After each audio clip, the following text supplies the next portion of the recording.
salam sejahtera untuk kita semua. Perkenalkan, nama saya Iva Saidatun Tias dari program studi D4 Teknologi Rekayasa Manufaktur jurusan Teknik Mesin Politeknik Negeri Jakarta. Pada kesempatan kali ini, saya ingin menjelaskan mengenai mata kuliah Production Planning dan Inventory Control atau biasa disingkat dengan PPIC. Untuk mata kuliah PPIC sendiri merupakan mata kuliah yang ada di semester 6 di program studi Teknologi Rekayasa Manufaktur, di mana mata kuliah ini mendukung profil lulusan, yaitu salah satunya menjadi Process Engineering dan juga Production System Engineering, di mana untuk dua profil lulusan itu mahasiswa dituntut untuk bisa mengelola sumber daya proses dan juga mengintegrasikan seluruh proses manufaktur meliputi produksi dan pasokan hingga penjualan. Untuk capaian pembelajaran dari mata kuliah ini, yang pertama adalah mahasiswa dapat menunjukkan peranan dan fungsi perencanaan dan pengendalian produksi dalam organisasi bisnis, serta menjelaskan tentang siklus perencanaan dan pengendalian. Yang kedua adalah mahasiswa dapat menggambarkan konsep dari kapasitas, menjelaskan konsep dari laju produksi, konsep waktu dalam produksi sendiri itu apa. Untuk yang ketiga adalah mahasiswa mampu memahami pengertian keseimbangan lini produksi dan proses penjadwalan produksi untuk proses tunggal maupun jamak. Untuk capaian pembelajaran yang keempat, yaitu mahasiswa mampu memahami pengertian, kelebihan dan kelemahan dari ERP sistem dibandingkan dengan sistem produksi klasik. Dan yang terakhir adalah mahasiswa mampu menerapkan konsep perencanaan produksi dan pengendalian inventory serta penjadwalan produksi pada sistem manufaktur sederhana. Dari capaian pembelajaran tersebut, kami menurunkan menjadi beberapa subtopik yang akan dibahas selama satu semester ini. Yang pertama adalah pendahuluan, yang kedua adalah perencanaan dan pengendalian produksi, ketiga adalah peramalan demand, yang keempat adalah perencanaan agregat, kelima adalah jadwal produksi induk, keenam adalah pengendalian persediaan, kemudian dilanjutkan dengan material requirement planning atau MRP, kemudian ada Road Capacity Planning atau RCCP, dan juga CRP, kemudian ada penjadwalan untuk mesin tunggal maupun mesin jamak, dan juga keseimbangan lintas produksi. Dari subtopik yang akan dibahas tersebut, kami bagi menjadi proporsi penilaiannya menjadi 6 topik, yaitu yang pertama adalah aktivitas partisipatif sebanyak 20%, hasil project adalah 40%, kemudian untuk kognitifnya yaitu ada tugas 10%, kuis 10%, UTS dan juga UAS 10% masing-masing. Nah, dari semua proporsi penilaian tersebut maka akan diramu untuk menjadi nilai dari mahasiswa tersebut yang akan dilaksanakan secara mandiri maupun secara berkelompok dan bersama-sama.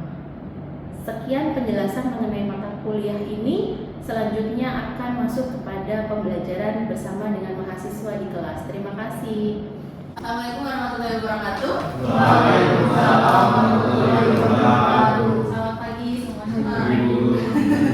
Udah makan belum? Sudah. Nah, sehat kan?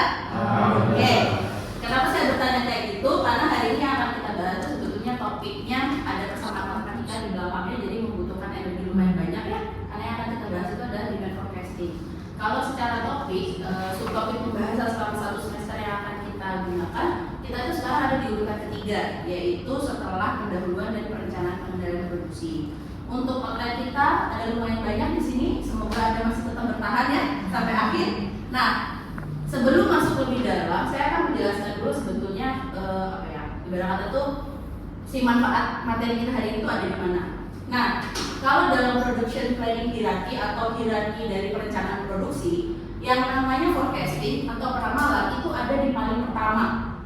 Jadi, kalau misalnya perusahaan mau melakukan sebuah produksi, dia harus melakukan peramalan terlebih dahulu atau forecasting. Jadi, nggak ujuk-ujuk tuh Astra, Honda dan lain-lain itu produksi 3.000 motor gitu. Enggak, itu based on peramalannya dulu. Jadi, dia akan melakukan forecasting berdasarkan data periode yang sebelum-sebelumnya. Jadi tahun 2024-nya gimana, 2023 gimana, 2022 dan seterusnya. Nggak asal nyeplak aja, misalnya bagian produksinya, oh kita mau produksi 10.000, enggak. Jadi harus berdasarkan perencanaan yang disebut dengan forecast. Setelah kita melakukan forecasting, nanti akan diturunkan menjadi aggregate production plan atau tadi forecastnya udah dapat, kita berkaca dulu nih, jumlah pekerja kita berapa, jumlah mesin kita berapa. Nah baru kan pasti ada perbedaan ya antara yang direncanakan dengan apa yang kita punya. Nah disitulah disebut gapnya atau aggregate production plan. Setelah ketemu tuh ibaratnya tuh realnya angkanya berapa, akan kita turunkan kepada master production schedule atau penjadwalan. Jadi hari Senin produksi berapa, Selasa berapa, Rabu berapa, atau kita sebutnya adalah target produksi harian. Nah, setelah kita turunkan kepada master production schedule, kita akan turunkan kembali kepada berapa sih material atau bahan baku yang kita butuhkan hari ini berdasarkan target harian tadi. Oke ya, sampai sini masih nyangkut kan ya? Jadi forecast itu ibaratnya adalah asal muasal dari segala kehidupan kali, tapi adalah awal dari produksi itu dilakukan. Ya, itu yang pertama. Nah, secara pengertian sendiri tahun 1995 belum lahir. Jadi yang namanya peramalan itu adalah sebuah seni untuk memprediksi masa depan. Ya, tapi ini bukan untuk memprediksi jodoh ya, tapi ini adalah memprediksi yang namanya informasi untuk produksi. Dan status peramalan di sini hanya sebuah estimasi. Jadi ibaratnya tuh kita hanya menebak. Ya, yang namanya nebak kan kadang salah ya, kadang benar. Nah, jadi di sini hasil dari informasi dari hasil perancangan itu digunakan sebagai dasar untuk membuat rencana. Ya tadi rencana untuk diturunin jadi jadwal, untuk diturunin jadi kebutuhan. Jadi sebenarnya kenapa sih peramalan itu dibutuhkan? Karena satu, masa depan tuh nggak bisa ditebak gitu. Jadi jumlah permintaan dari konsumen itu kan sebenarnya kita nggak tahu. Kalau misalnya ya ada di posisi yang punya perusahaan, amin ya. Jadi ada punya perusahaan gede, kan sebenarnya kita nggak bisa nebak hari ini kejualannya berapa, ya kan? Syukur-syukur kalau kejualannya 1000, kalau kejualannya 1 kan susah ya.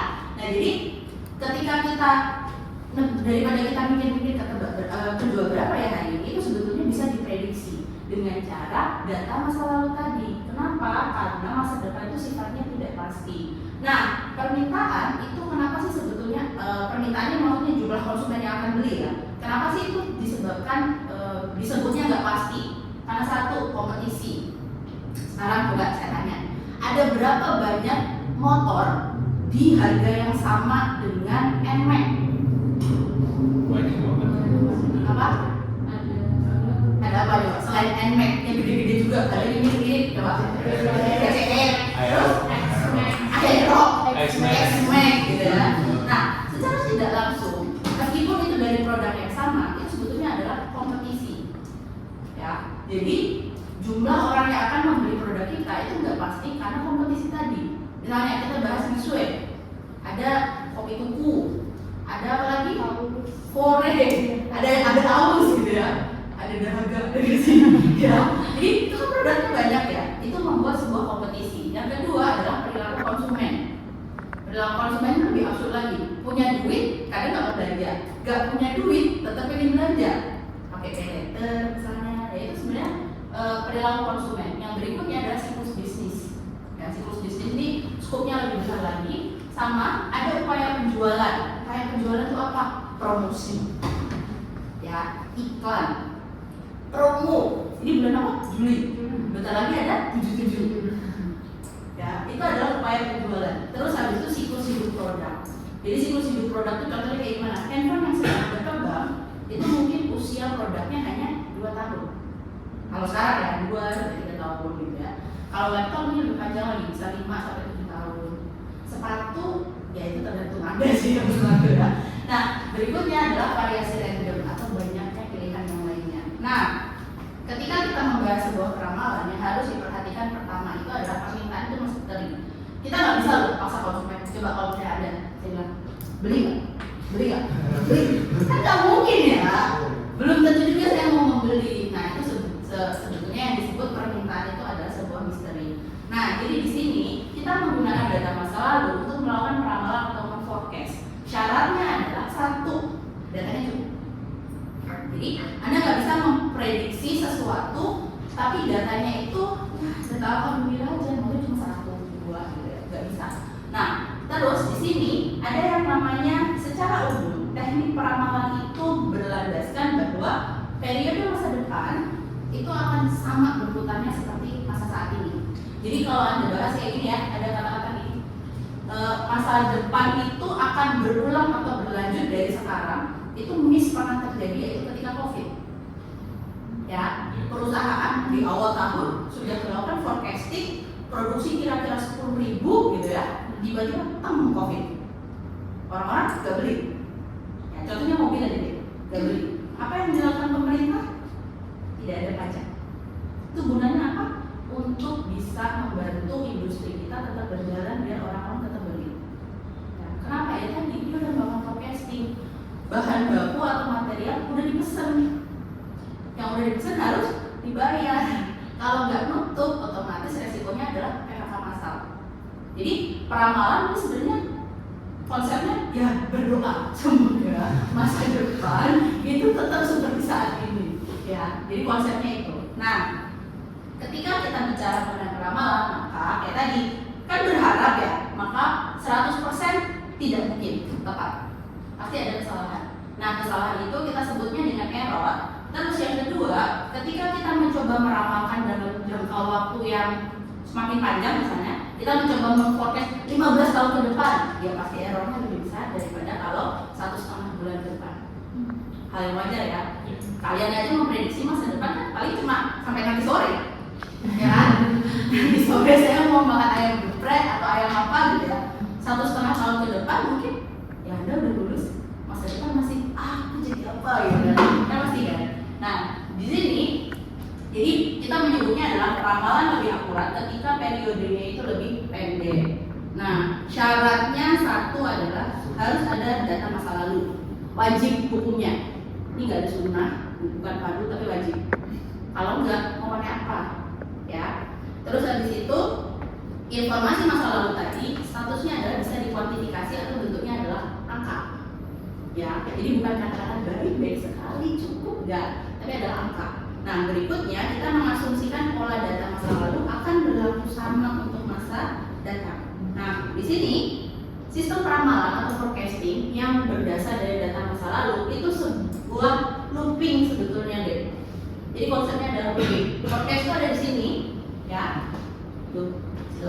Jadi ketika kita melakukan forecast, udah jadi datanya, kita akan melakukan komparasi dengan data aktual. Setelah ada komparasi dengan data aktual, maka akan ada proses updating dan juga ada proses feedback.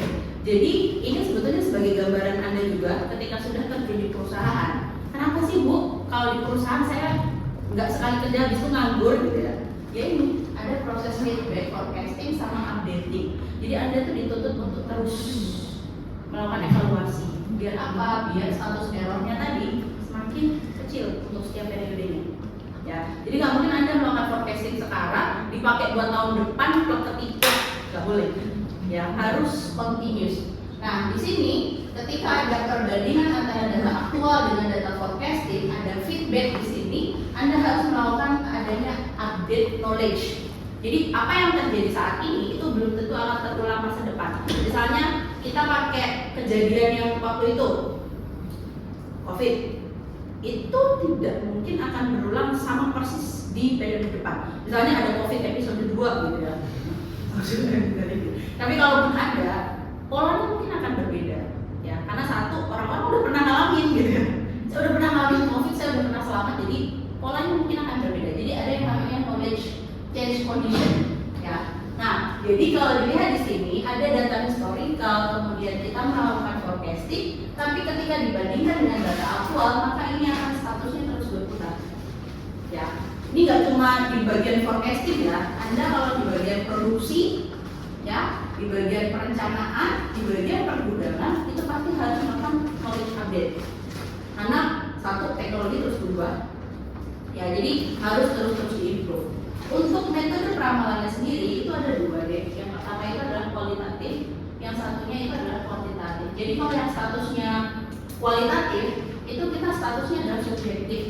Biasanya ya yang menggunakan metode kualitatif itu kalau di perusahaan nanti ada yang namanya advisor, bapak-bapak sudah sepuh atau ibu-ibu sudah sepuh gitu ya, rambutnya putih, rapi, perlete, datang-datang, pulang-pulang tanda tangan cek 150 juta. Tugasnya ngapain? Advisor. Ya, advisor itu gunanya apa? Untuk metode kualitatif ini deh. Jadi dia memberikan saran berdasarkan knowledge dia tentang forecasting kuantitatif yang sudah dilakukan. Benar atau enggak sih sebenarnya? Jadi kan di kuantitatif pakai angka doang ya, kita hanya memperhitungkan angka. Nah nanti si beliau itu akan memberikan masukan. Di periode ini sama ini, kalau berdasarkan pasar misalnya, pergolakan dunia, perang dan kawan-kawannya, dia akan memberikan masukan. Errornya diturunin dikit dong, jadi forecastingnya akan di-adjust. Ya, tugas dia itu. Jadi memberikan masukan secara subjektif. Nah, di sini ini baik untuk peramalan jangka panjang. Jadi kayak perusahaan menentukan target dia 2045 kayak Indonesia.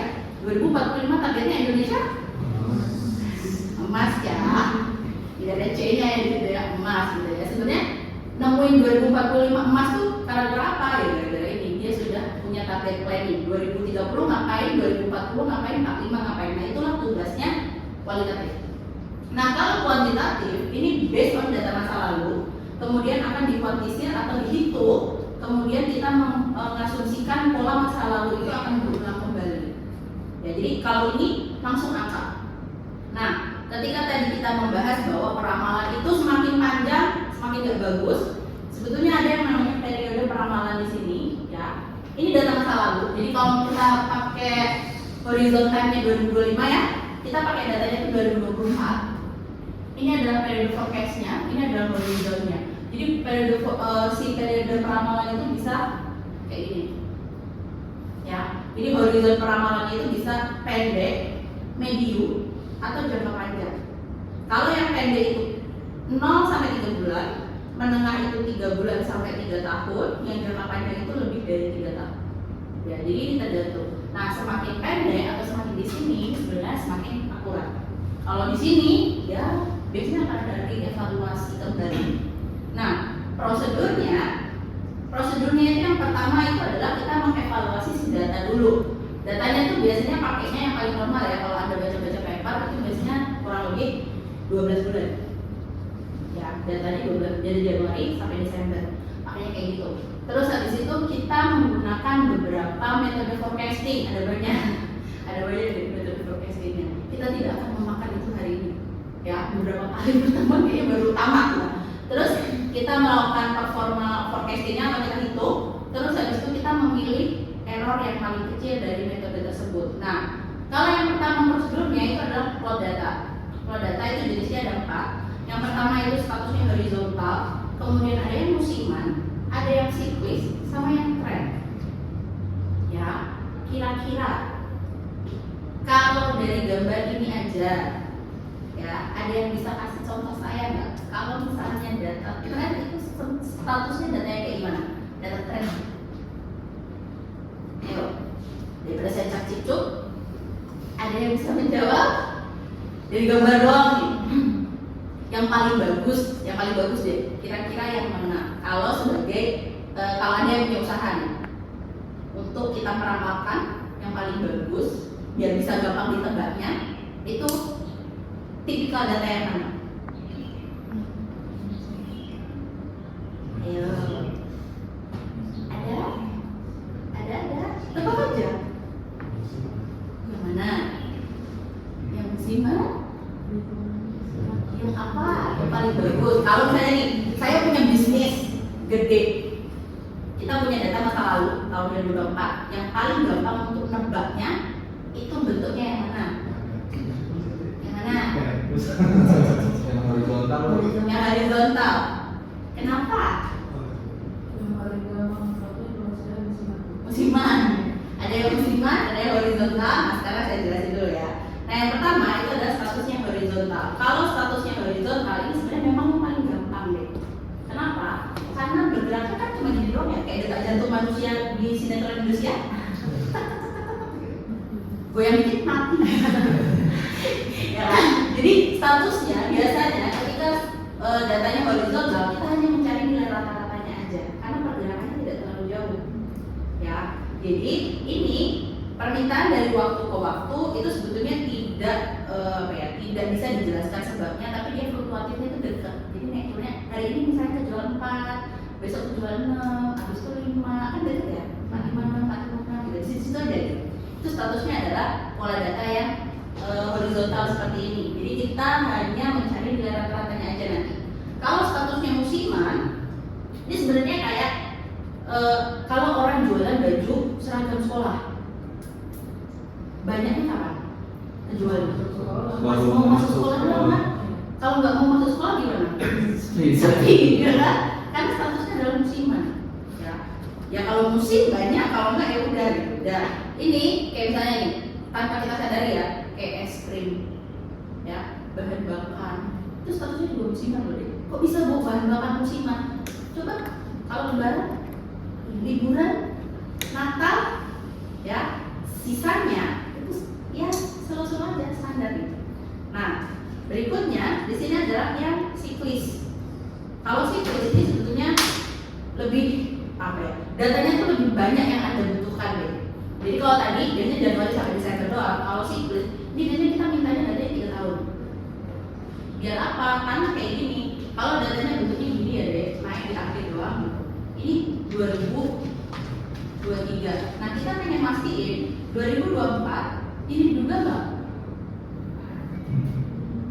2024. Maka tebakannya 2025 dia akan gini juga. Nah makanya butuhnya adalah lebih dari 1 tahun.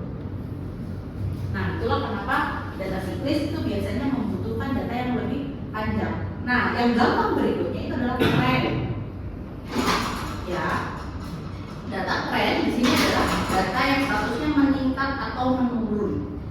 Nah sekarang saya akan bahas untuk data pertama yaitu pola data konstan atau kita nyebutnya yang tadi horizontal biasa. Karena dari sini opsinya cuma 2. Yang pertama, saya Senin Selasa Rabu Kamis cuma 5 ya udah, berarti 5. Gampang, selesai perkara. Ini biasanya dipakainya, kita nyebutnya bukan pakai ilmu pengetahuan ya, tapi pakai insting penjual. Udah jualnya 5, saya produksi 5. Nah, berikutnya ada yang statusnya adalah rata-rata biasa. Jadi dijumlah semua, dibagi jumlah data atau gampangnya seperti ini persamaannya A sama dengan sigma dt dibagi dengan n atau banyaknya data. Kalau kita aplikasikan itu seperti ini. Jadi ketika dari Januari sampai Desember kita punya data, ya udah kita jumlahin semuanya, kita bagi berapa? Dibagi berapa? 12. Selesai tugas kita. Keluar angkanya adalah kurang lebih 100 unit. 100 unit inilah yang akan kita lempar ke bagian perencanaan SOP. Kapasitas mesinnya berapa, jumlah pegawainya berapa, jumlah hari kerjanya berapa, sehari jadinya produksi berapa. Udah. Jadi si 100 inilah yang akan kita lempar ke bagian produksi. Kuatnya berapa? Kita tentang balik ya. Ya, kalau biasanya kan mereka mengancam kita, sekarang kita ancam balik. Kuatnya berapa? Ya. Jadi kayak gitu tuh. Bisa nggak produksi pokoknya target bulannya kita adalah 100. Silakan dibagi satu hari produksinya berapa. Nah, metode yang paling gampang berikutnya, kan saya bilang gampang, itu adalah single moving average. Kalau tadi kan rata-rata ya, data dijumlah dibagi 12 selesai. Ini adalah single moving average. Gimana persamaannya? Udah bikin lapar? Kalau secara matematika sih itu ya, tapi kita aplikasikan pasti kalian akan langsung mengerti. Jadi kalau di sini single moving average itu statusnya adalah kita pakai data dari sini sampai 1. Ada 4, 6, 3, 7, 5. Pertanyaannya 1 berapa? Kita pakai single moving average-nya adalah 3, n-nya adalah 3. Jadi jumlah pembaginya 3.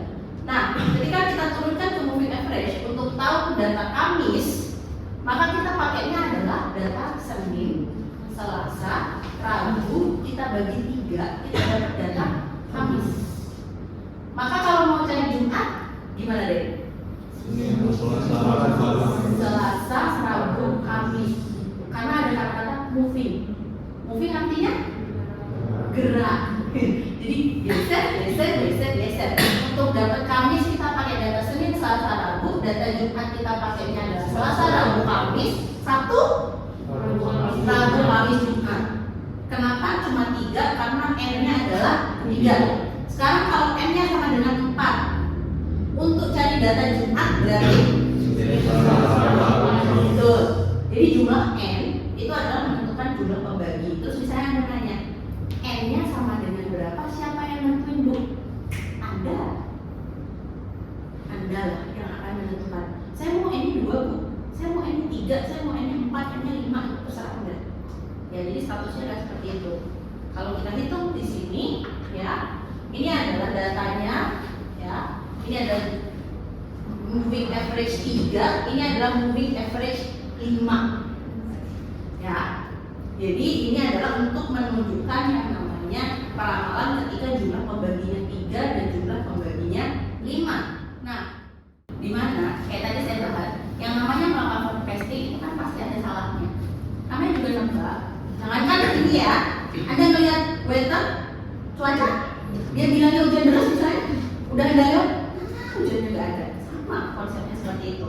Jadi pasti ada yang namanya error. Nah, itu disebutnya adalah kriteria performansi atau kesalahan.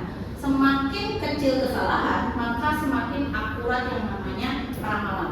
Jadi kalau misalnya Anda bikin perencanaan produksi, Anda kasih ke supervisornya, di situ ada tulisannya error 3% sama 13%, dia lebih pilih yang mana? Yang 3%. Ya, jadi itu penting sekali. Nah, di sini ada yang namanya ukuran kesalahan dari peramalan atau kita menyebutnya adalah error, di mana kita akan membandingkan hasil hitungan kita tadi, ya, hasil peramalan kita itu dengan data yang sebenarnya atau data historis. Nah, itulah yang akan kita bahas di minggu depan. Ya, jadi kita akan membahas di minggu depan itu adalah satu metode siklis. Ya, kalau tadi itu kita masih kelas ringan deh, masih sangat kelas ringan. Ada arima, double arima, regresi linier, double logit, masih banyak tuh. Tapi kan sarapannya baru sekali ya, materinya segini aja. Terus ada yang namanya kita menghitung yang tadi kriteria performansi, yaitu ukuran kesalahan peramalan, ada MAD, MSE, sama MAPE. Kemudian ada verifikasi, di mana kita nanti akan bahas data yang sudah kita ramal itu harus kita peta kendalikan.